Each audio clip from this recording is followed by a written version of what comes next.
Hello there you guys, welcome to another of my live videos, and on this video I am going to be giving you my reaction to Ole Gunnar Solskjaer's press conference ahead of the Brighton Manchester United game tomorrow night, 8:15 kickoff. I've already given you my preview for the game. I given you my preview this morning. Let's start with the big news on Angel Gomes then. So Solskjaer was asked about Angel Gomes during the press conference, and he said there is no news on Angel Gomes. Then I think James Cooper had asked Angel Gomes if he will be leaving Manchester United, and I think Ole Gunnar Solskjaer has confirmed he is going to be leaving the football club, as we have failed to agree terms over a new contract. Angel Gomes' current contract does expire tomorrow, but we have been in negotiations for so long of trying to get Angel Gomes a new contract at the football club.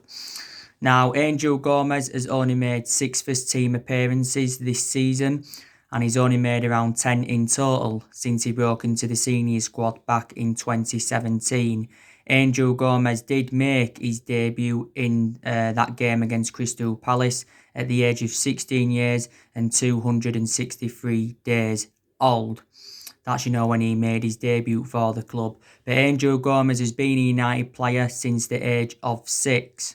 So he has been at the club for several years.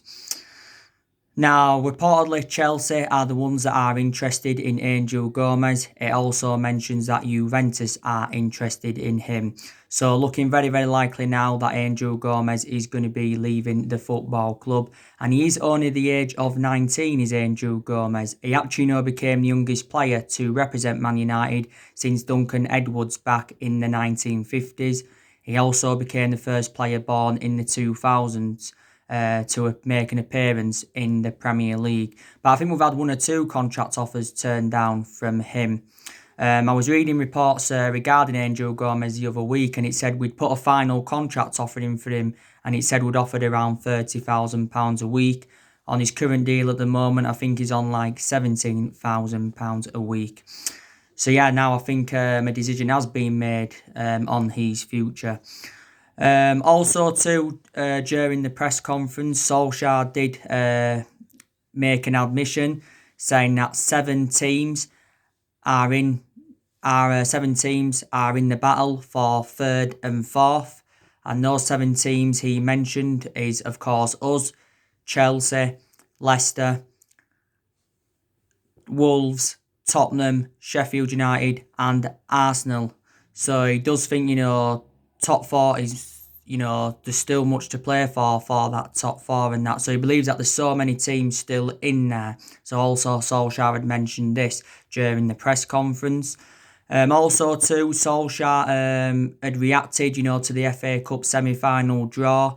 Like I confirmed with you, we have got Chelsea in the FA Cup semi-finals.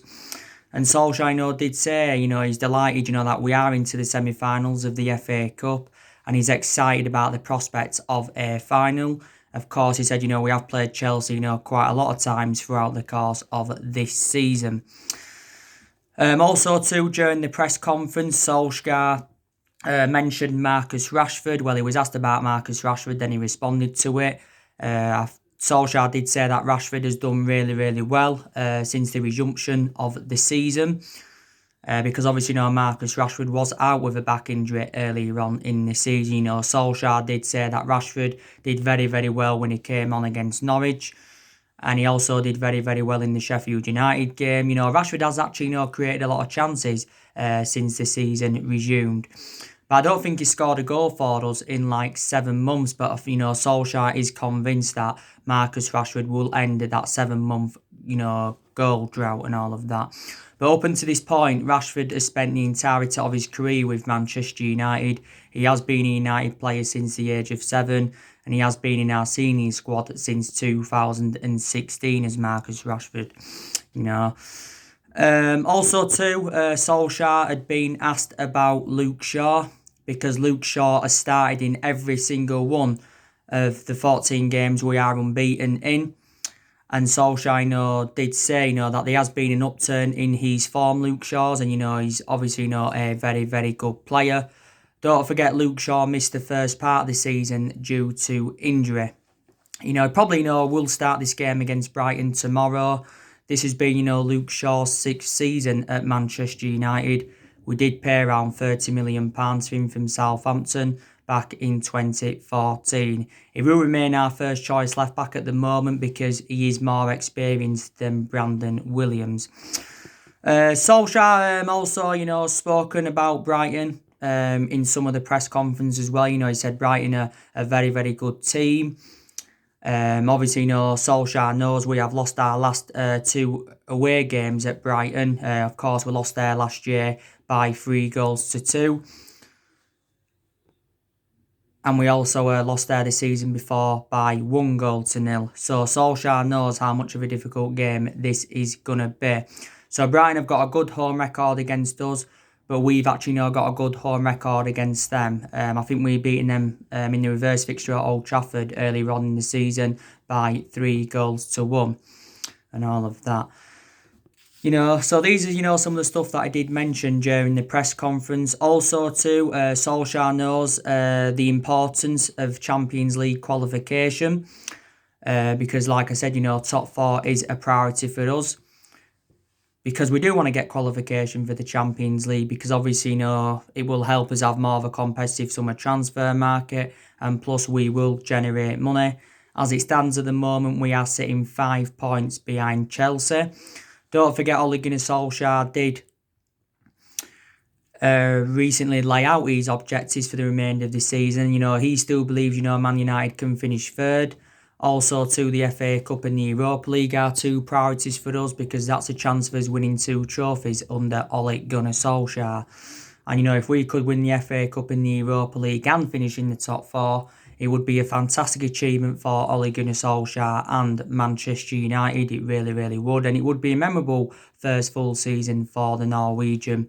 We are now into the semi-finals of the FA Cup. Chelsea's going to be a very, very difficult game. We're more or less into the last 8 of the Europa League because we are 5-0 up against Lask from the first leg. We need some silverware on the board, to restore winning mentality at Manchester United because we have lacked silverware in the last 7 years or so.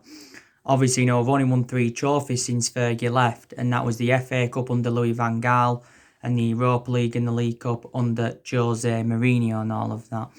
So these are some of the stuff, he had mentioned during the press conference. I think the only injuries we've got is Phil Jones and Alex Tuanzebe. But so we need to win this game against Brighton. To be fair, since the resumption of the season, Brighton have done quite well. They drew their last league game 0-0 with Leicester. And they won their last home game against Arsenal by 2-1. That was their 100th win at the Amex Stadium in all competitions since their move to the ground back in 2011. Now, Brighton have, like I said to you on my preview, have reportedly got a few injuries. I think they have got Tariq Lamptey out. Stephen Azet, Jose Izquierdo, and Adam Webster. So they're the injuries that Brighton have got. Brighton, have got some very, very good players. Of course, they've got Aaron Moy. They've got Glenn Murray. They've got Maupay. Probably Maupay is their best player. He scored the winner in their 2-1 win against Arsenal. They've also got Lewis Dunk, who is a very, very good centre-half. They've got Pascal Gross of Brighton. So it will not be an easy game. Now, we've got 7 games remaining in the Premier League. And, you can say we've got the easiest running out of all the Premier League teams. So I think in reality, we should win at least 6 of our 7 remaining games. But we beat Brighton tomorrow. That will extend our unbeaten run to 15 games in all competitions. But this is our best vein of form since Ole Gunnar Solskjaer was the interim manager. Best vein of form since Ole Gunnar Solskjaer was the interim manager.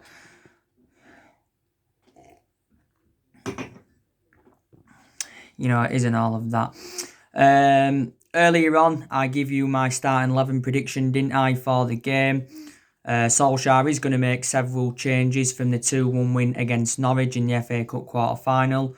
Of course, Solskjaer did make 8 changes in that game against Norwich from the 3-0 win against Sheffield United and that. Of course, Solsjaker, started Romero in goal. He obviously, started Low at right back. I wasn't satisfied with Low against Norwich. He was, very, very poor. I don't think he's good enough for Manchester United. We obviously, we started Bay. We started Bay, where we started Fred and McTominay and all of that. We started Lingard, he was also very, very poor. We started Juan Mata. We started Odi Ighalo. I thought Odi Ighalo was exceptional against Norwich. Of course, he scored the first goal. That's now 5 goals in 4 starts for Odi Ighalo. And he has enjoyed a fantastic start to his Manchester United career as Odi Ighalo. And I think we made the right decision by getting Odi Ighalo on deadline day in January. We did make the right decision. It confirmed quite a few weeks ago that we'd extended Odi Ighalo's loan at the football club for a further 7 months. So he's going to be here until the end of January 2021. But we got him in as a covered up to Marcus Rashford and that. But Ighalo's starts are obviously now going to be limited in the Premier League. Harry Maguire was also very impressive against Norwich. He obviously scored the winner in the 180th minute of extra time. I think is that Harry Maguire's now 3rd goal for the football club in all competitions. I thought Harry Maguire had a very, very good game against Norwich. And I think he's enjoyed a very, very good season for us as Harry Maguire. I think we made the right decision by giving him the captaincy. Of course, we got him from Leicester last summer. We paid around £80 million for him.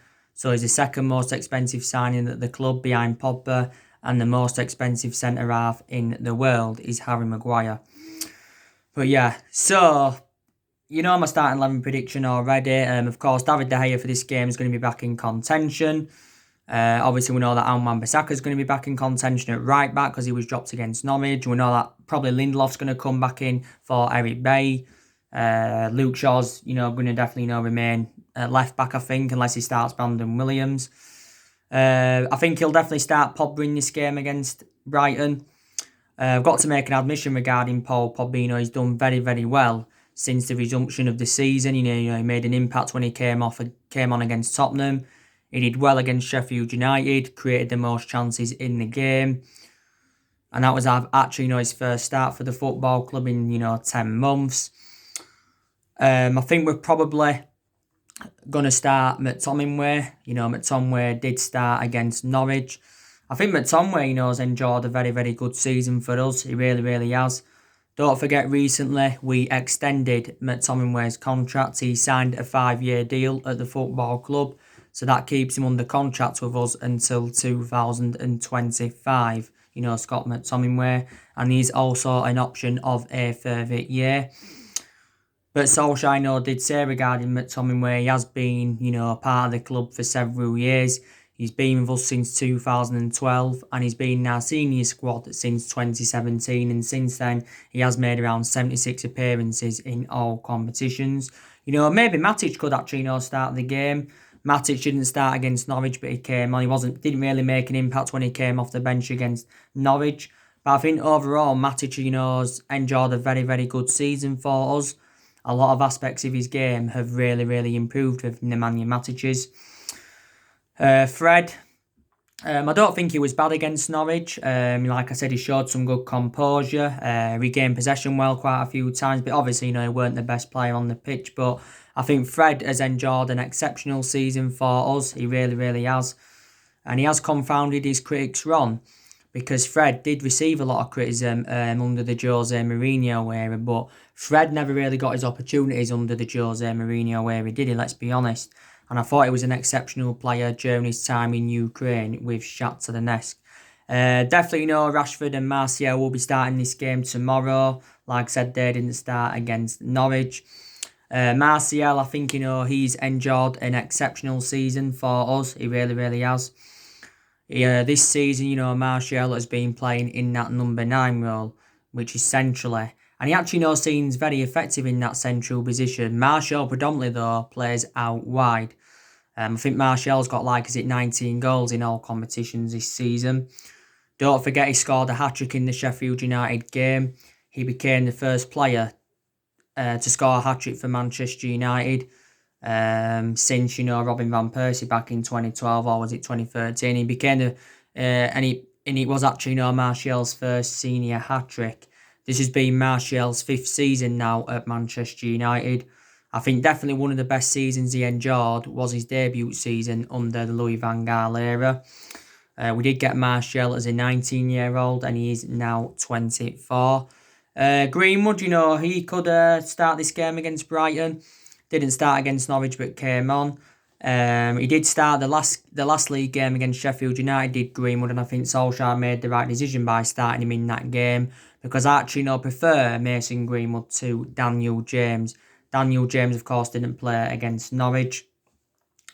We could actually loan Daniel James out next season, believe it or not. But Greenwood, he needs more starts. I think he's enjoyed a very, very good season for us. But a lot of his appearances throughout the course of this season have come from the substitutes bench and all of that. So yeah, he's going to make a lot of changes from the 2-1 win against Norwich. But I'm very, very convinced we can beat Brighton. I think we'll probably beat them by 3-1 because we have now found our momentum. A lot of aspects of our game have really, really improved. We're creating more chances now. We seem to be scoring more goals. Players in general have improved under Solskjaer, especially the top players. There's other improvements under Solskjaer as well that I've seen. We've definitely improved in the transfer market under him. Of course, Solskjaer so far has recommended 5 players into the football club and spent just over £200 million. Last summer he brought Daniel James and Wan-Bissaka and Harry Maguire in. And in January he brought Bruno Fernandes and Odin Igalo in. So our recruitment's been very, very good under Solskjaer, to be fair, because actually for several years, our recruitment policy has been very, very poor. And don't forget as well, we have overpaid for players in recent years, and reflecting on that, we've been criticised for it. We have been criticised for it and that. Solskjaer has been at the football club for 18 months now. I think he has been permanent Manchester United manager for around 15 or is it 16 months. Solskjaer has got big decisions to make in the summer transfer window. Of course, of what players he's going to recommend in and what players he is going to get rid of in the summer transfer window. Solskjaer did say he's looking to make around 3 or 4 major signings at the end of the season.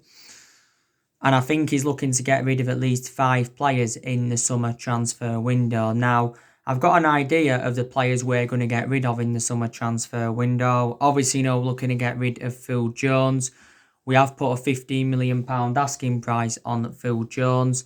This has been Phil Jones' 9th season at Manchester United. He has been here since the Alex Ferguson era, but for the vast majority of his career, he has been inconsistent as Phil Jones and all of that. We're looking to get rid of Smalling permanently because he's out on loan with Roma at the moment. Is Chris Smalling. He's out on loan with Roma at the moment.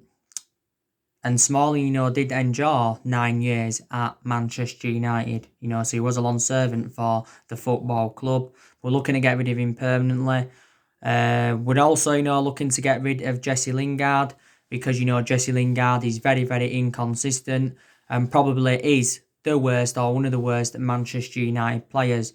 Jesse Lingard has not registered 1 goal or 1 assist for the football club in over a year now.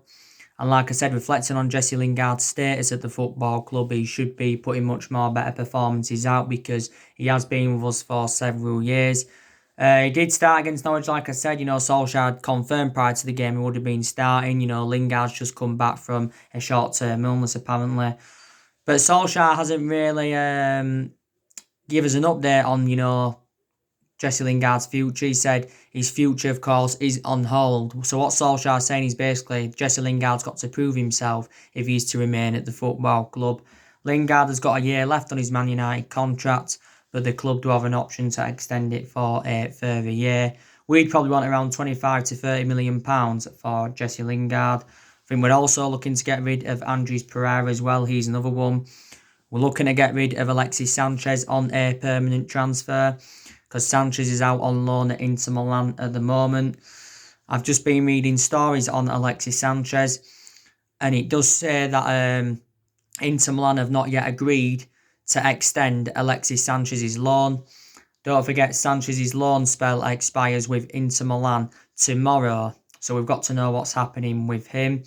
It did say that Sanchez actually will be returning to Manchester United next month because we have refused to extend his loan at Inter Milan. I think Inter Milan wanted to try and extend his loan for another season as well. Sanchez joined Inter Milan on a 10-month loan last summer. And Sanchez has endured a very, very difficult time at Inter Milan. He hasn't played much, obviously, with the injuries. I think Sanchez was out with a dislocated ankle for around 3 months at Inter Milan. And Inter Milan have got no option to buy Sanchez, or there's no obligation to buy. Sanchez has still got a contract with us until 2022. But despite the fact that Sanchez is out on loan at Inter Milan, we're still paying the vast majority of his wages. I still believe we're paying him like 300 grand a week. Inter Milan are paying like the other 100,000 pounds a week. And it could be hard for us to get rid of him permanently, reflecting on his wages at Manchester United, because his wages with us was 400 grand a week, potentially rising up to 500 grand a week based on the image rights and the bonuses. But Sanchez did endure a difficult 18 months with us. We did get Sanchez back in January 2018 as part of a swap deal of Mkhitaryan going to Arsenal and that. So, we are looking to get rid of players in the summer transfer window. I think we'll also be looking to get rid of Marcus Rojo on a permanent transfer as well. Like he updated you recently, we have got around 9 players' contracts. Around 8 or 9 players' contracts that I think are due to expire next year. To be fair though, we have extended a lot of players' contracts since Ole Gunnar Solsjaker got recommended into the football club. Also too, we are going to release 9 academy players this week. It did say when their contracts do expire. To be fair to Ole Gunnar Solskjaer, he has got rid of a lot of the deadwood since he got recommended in to the football club. A lot of players have left, since he came in. I think also too, Solskjaer has promoted the youth very, very well. The young players have been given their chances this season. I think, we've had the youngest squad in the Premier League this season. But there's some young players that have found game time very difficult. Angel Gomes is one of them. Tahith Choney's also found game time very, very difficult. James Garner, he's also found game time very, very difficult. Like I updated you recently, Ethan Laird has been promoted into our senior squad. Ole Gunnar Solskjaer has confirmed this and that. But it's good that Solskjaer's got a lot of trustworthy in his young players. But more or less, everybody's been given the chance at Manchester United, because when Ole Gunnar Solskjaer got appointed in, he did say, that everybody would get their chances to express themselves and that. Our record against the top 6 sides this season's been very, very good. We have taken like 18 points against the big 6 sides this season. So that's also very, very good, it is. But yeah, like I said, it's going to be interesting to see how we approach the summer transfer window. Earlier on in Solskjaer's managerial career, he worked out his transfer strategy, and he said he wants to recruit young British talents to Manchester United, because 3 of the 5 players that he has recommended in so far are of course British and all of that.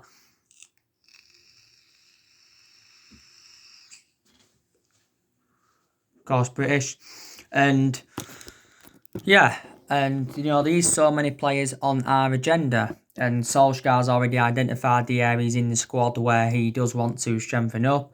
Solskjaer did recently say we are not too far away now from challenging for the title. Our expectations next season will be to challenge for the title.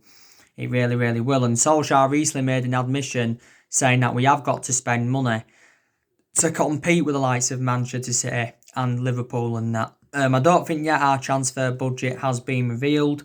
Don't forget, Solskjaer did recently say he is unsure how much he will have to spend in the summer transfer market with the financial impact of the coronavirus pandemic.